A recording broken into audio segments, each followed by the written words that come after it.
Khamenei তার x handle একাধিক post করেন, তবে তার প্রথম পোস্টেই ছিল যুদ্ধ শুরুর ঘোষণা। সেই যুদ্ধ কার বিরুদ্ধে তা অবশ্য ওই পোস্টে স্পষ্ট করা হয়নি। ফার্সি ভাষায় করা ওই পোস্টের সঙ্গে খামেনি একটি ছবিও দেন। তাতে দেখা যাচ্ছে একজন ব্যক্তি তরোয়াল হাতে একটি দুর্গের প্রবেশদ্বারের সামনে দাঁড়িয়ে, তার পিছনে রয়েছেন অনুগামীরা, আর আকাশ থেকে উল্কা ঝরছে। সেই পোস্টের পরেই খামেনি ইসরায়েলকে পোস্ট বানে বিদ্ধ করেছেন।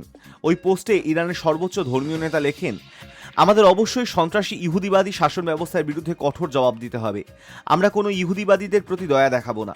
মঙ্গলবার খামেনেইকে হুঁশিয়ারি দিয়েছিলেন ট্রাম্প। শুধু খামেনেইকেই নয়, ইরান তছনছ করে দেওয়ার হুমকি দেন তিনি। মঙ্গলবার রাতে ট্রাম্প তার নিজস্ব সমাজ মাধ্যম ট্রুথ সোশ্যালে কয়েকটি পোস্ট করেন। তাতে তিনি ইরানকে নিঃশর্ত আত্মসমর্পণ করতে বলেন। এছাড়াও ট্রাম্প মন্তব্য করেন, সাধারণ নাগরিক বা আমেরিকান সৈন্যদের উপর ক্ষেপণাস্ত্র নিক্ষেপ চাই না, কিন্তু আমাদের ক্রমশ ধৈর্যচ্যুতি ঘটছে। একই সঙ্গে আরও একটি পোস্টে ট্রাম্প জানিয়েছেন, আপাতত ইরানের সর্বোচ্চ নেতাকে হত্যার জন্য তিনি কোনো পদক্ষেপ করবেন না। তিনি লিখেছেন, আমরা জানি যে তথাকথিত সর্বোচ্চ নেতা কোথায় লুকিয়ে রয়েছেন।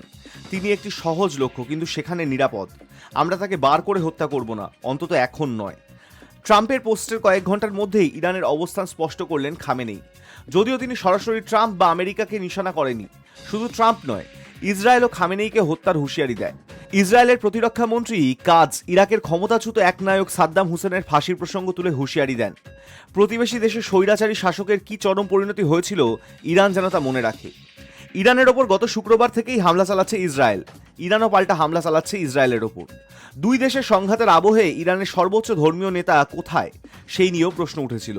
তবে সংবাদ মাধ্যম ইরান ইন্টারন্যাশনাল জানিয়েছে, উত্তর পূর্ব তেহরানে একটি ব্যাংকারে সপরিবারে আশ্রয় নিয়েছেন খামেনেই।